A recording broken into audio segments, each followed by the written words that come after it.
ये पुराने नंबर पे कौन फोन कर, वो भी इतनी रात। अरे यार बात तो नहीं। कमान 7 साल हो गए हमारी आवाज ही नहीं सुनी। कुछ तो अभिरा, मुझे तुम्हें कुछ बताना। ये रिश्ता क्या कहलाता है आने वाले एपिसोड होने वाले सनसनीखेज। जी हाँ दोस्तों, आने वाले एपिसोड में आप देखेंगे कि उधर अरमान और अबीरा की फ़ोन पे 7 सालों के बाद कॉल पे बात होती है।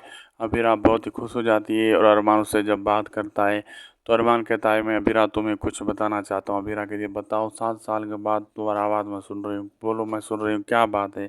तो अरमान महरा के बारे में कुछ बता रहा होता है, क्योंकि महरा का एक्सीडेंट हो जाता है तो वो उसके बारे में कुछ बताना चाह रहा होता है। लेकिन इतनी देर में दत्तू आ जाते हैं बीच में, कहते हैं कि महरा को होश आ गया है, वो आपको पुकार रही है, आपसे मिलना चाह रही है। तो अरमान फ़ोन आधे में वहीं बीच में बंद करके वहाँ चले जाते हैं। तो परेशान हो जाती है अबीरा, क्या बात करना चाह रहा था अरमान। अब आगे देखना मज़ेदार होगा।